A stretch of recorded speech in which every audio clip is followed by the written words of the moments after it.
When you give government the opportunity to do fuzzy math on your behalf, don't be surprised when it doesn't go your way. Welcome to part 10 of the critique of Rousseau's social contract.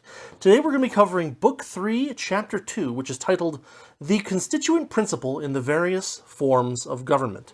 This is going to be a short one because the next one's going to be a long one. And I wanted to keep the topics of similar topics together. So we're just going to do one chapter this time, just like last time. Here we go. First off, Rousseau starts out by talking about how there's a need to separate government from its principle in order to understand the causes between the general differences mentioned in the previous chapter. I mean, fair enough, I guess. Of course, to review, the differences that he's talking about are basically about choosing the correct size of government. That is to say, the right number of magistrates. Recall that he said that larger states require more force for, quote, for keeping the people in hand. We might disagree with that, but he's at least being consistent so far. So let's see where he goes from here. He continues, the number of magistrates can always be changed, but the power of the state is invariant. It doesn't change. The more force needed to rein in its members, the less it can apply to the people. Now, when he says the power of the state is invariant, I think what he means is that for a given population, the amount of power that the people generates is a constant and finite number. But I guess I'm not really exactly sure where he's going with that, because clearly, there can be states that... Anyway. Rousseau here is taking a bit of an interesting twist. The Lockean classical liberal framework uses things like separation of powers, checks and balances, etc. Ideally, to keep the government limited in size, limited in power, limited in scope. However, since the purpose of the government in Rousseau's framework is to keep the people in hand by his own admission, he sees any government infighting as necessarily detrimental to the function of government. Note that he's again kind of failing this man as he is criterion that he set up at the very start of the whole book, right? He wanted to look at man as he is. But the fact is that government power can be abused, and therefore the classical liberal framework of attempting to limit government power, however flawed it does so, is an effort to preserve liberty against the bad incentives of that power, at least temporarily. The voluntarist case gets rid of what we call government power entirely, in favor of individual binding agreements with outside arbitration and certain other criteria. Rousseau continues. In the magistrate, there are 3 wills: individual, corporate, and general. The individual will is the individual will of that particular magistrate himself. The corporate will is his reflection upon the will of all the magistrates put together, kind of like like an in-group will, basically. And then there's the general will, which is what government is supposed to aim at. Rousseau says that we want as much general will as possible, and as little as possible the other two. The perfect law, he says, is all general will. Now, at the risk of sounding like a broken record, I have to note that the general will, again, cannot be measured. Therefore, any intelligent magistrate in a Rousseauian framework will simply pretend that his individual will, or the corporate will, have been neutralized or minimized. They'll just say it's been done, and they don't have to. There's no way they can be disproven.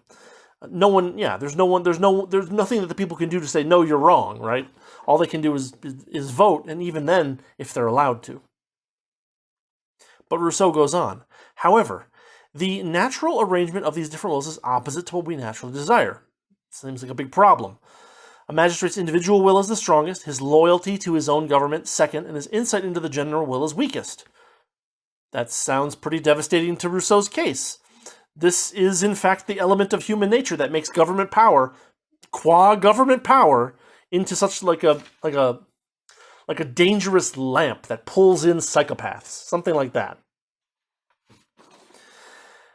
Rousseau continues, therefore, government in the hands of one man is likely to be very active, since none of the state's power will be used to restrict the ruler, and also his individual and corporate wills will be in perfect concord and most powerful. This is logical, but devastating, right? Even when there are many magistrates, they still stand to gain immeasurably by working together to fleece the people. That's what we want to avoid. Rousseau continues, making the sovereign all into magistrates, that is, pure democracy, will result in the lowest point of activity, since the many individual wills will muddle the corporate will. Of course, government only by unanimity is far too weak for Rousseau's tastes, and he's unwilling to discard the fundamentally collectivist notions on which his system depends, and which was also one of the great sticking points in classical liberalism. The insistence that governments must hold on to territory, must provide these dubious services for expropriated fees. It's logically inconsistent if what you want is for the people to be served. You can't create a class of people whose abilities that are given to them by basically public opinion allow them to serve themselves at the people's expense. You end up with a bunch of people serving themselves. But Rousseau continues. Since magistrates typically serve some specific function in some specific sub-body, that his particular will, any magistrate's particular will, is likely to have more effect on that function rather than others. The person who's in charge of water utilities will have more of his individual will affect the water utility, stuff like that. Rousseau is observing that government agents will basically subdivide their powers in order to do two things. Number one, to wield their powers with as little official opposition as possible, right? The guy in charge of the water utility will want to be relatively in charge of the water utility and not have to worry about somebody else saying, no, I'm the permanent under sub super commander of water utilities, right? But number two, they also want more exclusive power over areas they are particularly interested. This is something we see a lot. We see someone getting into government because they have some crazy cockamamie scheme that they want to apply to social security or taxation or government regulation of industry. And they get there and they have all this energy, and all of it gets dumped into destructive ideas and actions of the government. And he's all the more intent on doing his work because it's something that he's interested in. It's like the old saying, find a job you enjoy doing and you will never have to work a day in your life. I believe Mark Twain. Only the things these magistrates enjoy doing is lording over the public in particular areas of influence and destroying all the people's individual valuations in favor of their own. It's funny because you can kind of mix that find a job you enjoy doing quote with the classic C.S. Lewis, right? Quote, of all tyrannies, a tyranny sincerely exercised for the good of its victims may be the most oppressive. It would be better to live under robber barons than under omnipotent moral busybodies. The robber baron's cruelty may sometimes sleep. His cupidity may at some point be satiated. But those who torment us for our own good will torment us without end, for they do so with the approval of their own conscience. End quote. I mean, it's a recipe for disaster. You give someone power. You give someone unlimited power over some small sphere of the economy or the people or whatever, and you make sure that they're most interested in doing as much damage there as they possibly can, and then you wrap it all up in nice words, nice verbiage, and you get a bunch of tyrannical busybodies basically regulating every single part of the economy and every single action of the people. You get, the European Union or, the UK right now. Rousseau continues. Larger states have more power. Now, remember I said earlier that he said that the power of states was invariant. When he said that, I think he meant, related to the number of people. And this kind of follows along with that. So, assuming that that's what he means, let's continue. He says, since that power may be spent in magistrates opposing each other, there can be cases where the size of the state increases, the number of people, right, in the sovereign increases, but the power it exercises against the people decreases. Normally you'd think that that'd be a good thing. But, of course, to Rousseau, this is a bad thing. The power of government must constantly impose poverty and dependence upon its people while calling it their own will, for their own good. But Rousseau continues. More people in government also makes it less decisive, which can lead to failures in policy because no decision is made in time to deal with some issue, which reminds me very heavily of the old Calvin Coolidge quote. Quote, if you see 10 troubles coming down the road, you can be sure 9 will go in the ditch, and you have only one to battle with, end quote. Of course, government under Calvin Coolidge's, good old Silent Cal's perspective wouldn't do nearly enough to satisfy Rousseau's desire for power, unfortunately.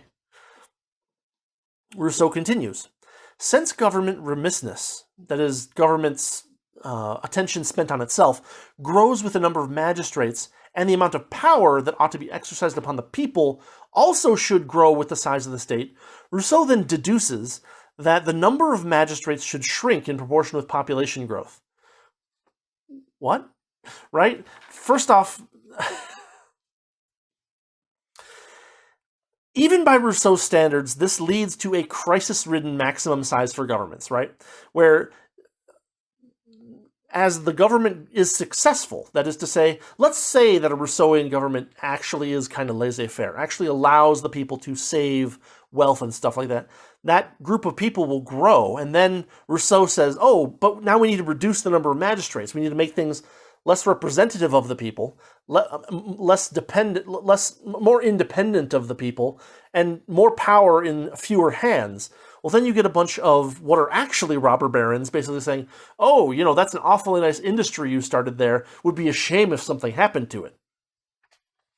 As we'll see in later chapters, Rousseau believes monarchy to almost always be a mistake, and that's like damning with faint praise, right, from us. However, his dictum about the number of magistrates going down as the size of the state goes up means that successful governments will tend to a smaller and smaller oligarchy, which guarantees bad government sooner or later, and usually sooner. But Rousseau concludes this chapter with this observation. Therefore, one of the jobs of the legislator is to ensure that the size of government scales properly as the population grows or shrinks, in order to maintain the proper proportions. Now, this is another weird utopian thing, because once the legislator has created the fundamental laws, and Rousseau's already stated that the legislator is kind of like this, or can be this kind of outside effect. It can be, Lycurgus offering laws to a certain people, or Moses or whatever, right? The legislator sets up these fundamental laws, these, the top layer of laws, according to Rousseau's framework. And these laws set up the structure of governments. They set up how things are going to work in government. And in order to change them, he's going to need a damn good reason. And by then, the structures will already be kind of ossified. There won't really be any significant change possible. And of course, that means that you're locked into the systems that you've already created. This is yet another mad dash into a brick wall. So, in this chapter, we have more fuzzy math from Rousseau. He's like, more government, more people means more government, but more government means more action from government against government. Therefore, more people should mean less government, and yada, yada, yada. It's exceedingly nonsensical, and it is a recipe for disaster over and over again. Anytime a government or society is successful, right? Anytime that it does things that actually help improve the number of people that they are, the amount of material wealth that they have, it is doomed to grasp harder and harder and harder and end up in a situation where, it basically kills the golden goose, more or less. Okay, fair enough. If that's what Rousseau wants, that's what he wants. I'm not gonna pretend that's not what he wants. I'm just gonna say it's stupid. Because it is. So, this completes chapter 2 of book 3. This completes part 10 here. Next time, we're going to go through a few chapters because he has individual chapters on democracy, aristocracy, and monarchy. And we're going to go through those 3 chapters next time. It's going to take some time because, for some reason, even though he thinks monarchy is not usually justified, he spends the most time on it. It's dumb, but there it is. So, this concludes this part. As always, thanks for watching. Thanks for listening. I mean, we're making our way through this book, as stupid as it gets, but hopefully we learn something from it. So yeah, thanks again. And, if you want to support the channel, there are ways to do that over in the description. But all in all, thanks for watching. And I'll see you next time with some more something. I mean, I'm trying to get one extra video in per week that's not Rousseau stuff, but well, we'll see how it goes. Anyway, see you later and have a good one.